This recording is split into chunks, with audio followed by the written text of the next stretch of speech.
The science of robots.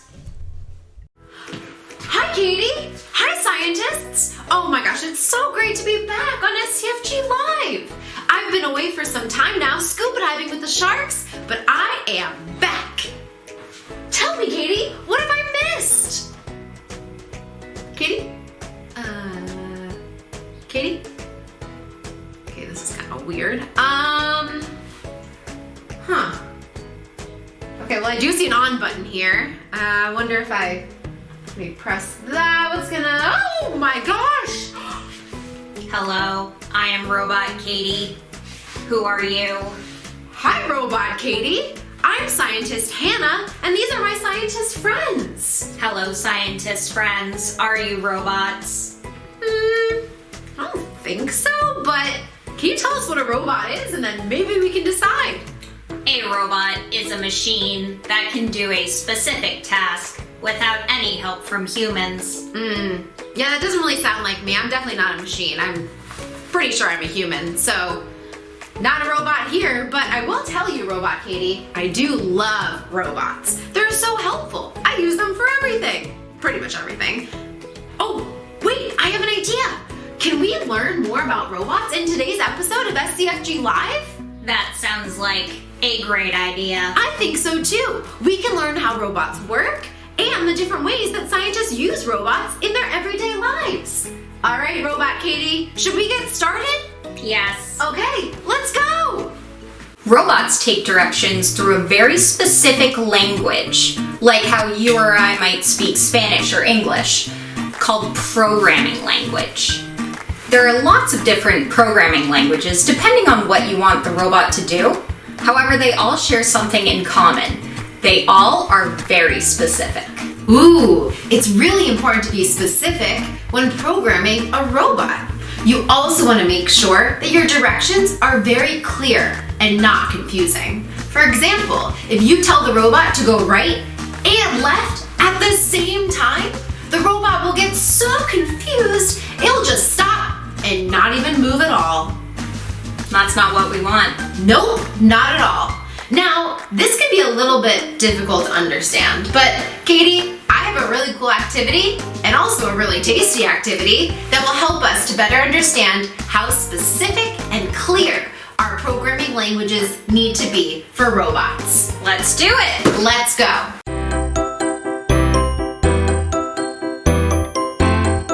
For this activity, you're going to need some bread, some jelly, peanut butter, a knife, and a plate.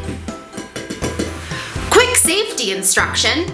Knives are pretty sharp. Please make sure you have an adult nearby when doing this activity. Also, if you have a nut allergy in your house, you can easily substitute or change some of the ingredients in this activity. For example, you could use sunflower seed butter, or you could just not use peanut butter at all and just make it a jelly sandwich. Ready to get started, Katie? Let's go. Okay. So in this activity, I'm the robot and Hannah is the programmer. She's going to tell me exactly what to do and I'm going to do exactly what she says. I'm going to try to make a peanut butter and jelly sandwich. All right, Katie, here we go. All right, I'm going to do exactly what you say. Oh, for sure. First, can you please put the peanut butter on the bread? Wait, no, Katie. That's exactly what you told me to do. What do you mean? I have to follow your specific instructions. So you have to be very specific in what you tell me.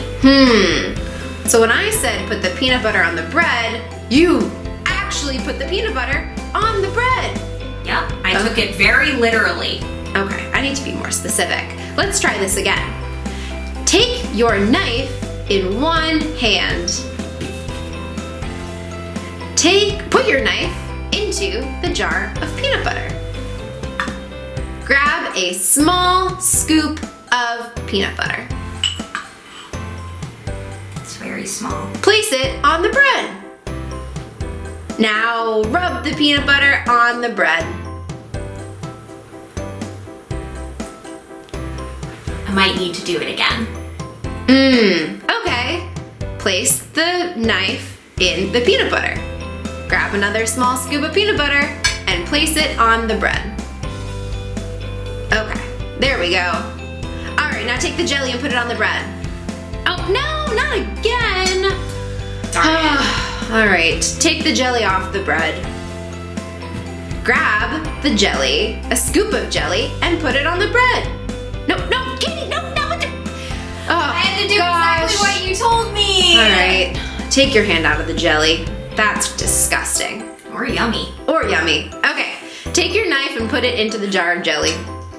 Well, Hannah, why don't I go wash my hands? That's probably a better idea. Okay. Wow, that was pretty messy. And also really important to remember just how specific you need to be when using a programming language to give your robot directions. When I told Katie to put the peanut butter on the bread, she actually put the peanut butter on the bread. I need to be more specific and clear with my instructions. That was a fun game. Try it out at home with a sibling, a parent, a friend, or yourself. There are all different types of robots out there that complete all different types of tasks. These robots work together to build a car. Here's a remote control car. This is an example of a robot because it can move on its own without any human help. This robot is measuring medicine to make sure each patient receives the correct dose. Ooh, there are so many different types of robots out there completing all different tasks. Katie, I have a great idea. What?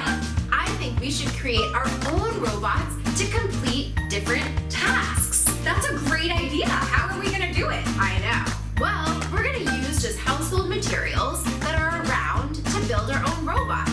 Now, our robots probably won't be able to work on their own because they're just models or examples, but it still could be pretty fun to do. So I think I'm gonna design my robot to clean my house because I don't really like cleaning my house that much. I'm gonna design a robot to cook for me.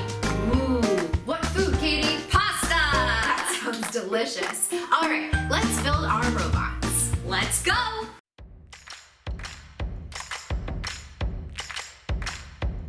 For this activity, we used materials like markers, scissors, tape, Play-Doh, and even some chopsticks. But you can really use any materials you like. Wow, that was fun! Look at my robot. My robot is used to clean the house. It has little cleaning pads all around its little body that can help to clean the floor. What does your robot do, Katie? My robot is called the Pasta-matic. Ooh, You're gonna drop your bowl and your uncooked pasta into it, and then out of the little window here comes a fully cooked bowl of blue pasta. look at that! That would be really useful in my house. That would be very useful. Definitely design your own robot at home. Think of a task that you want it to complete and design a robot that's meant to complete that task. Have fun! Yay!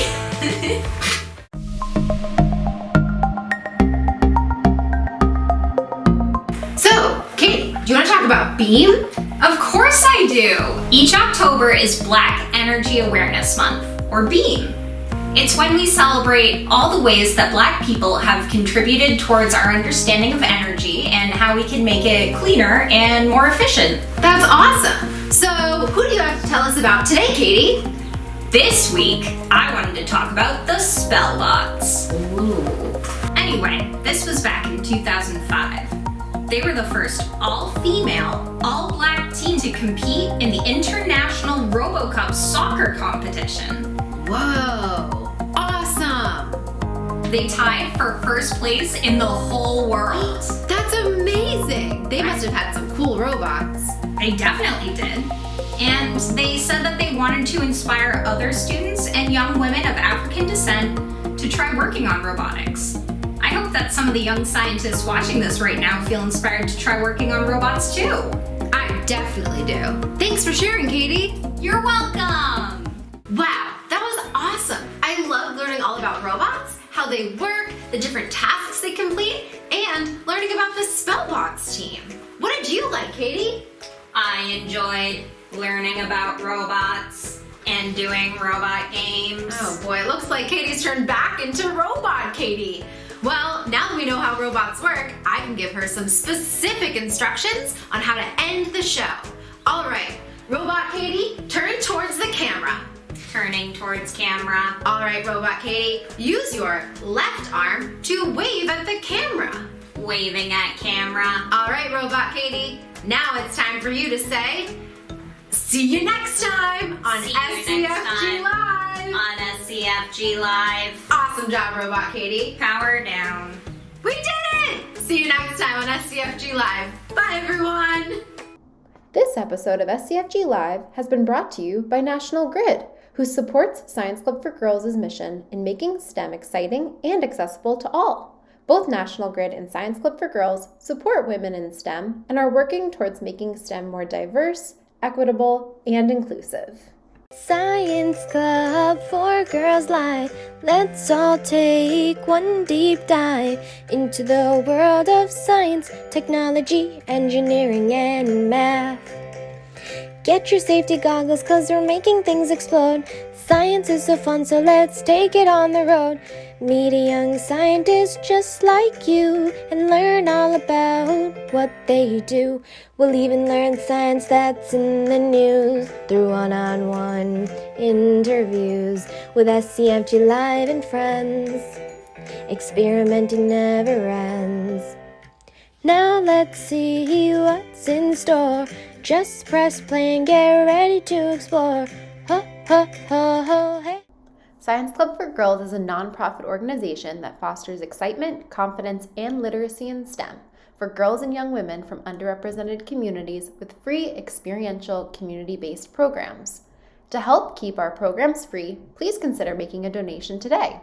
Learn more and donate at scienceclubforgirls.org.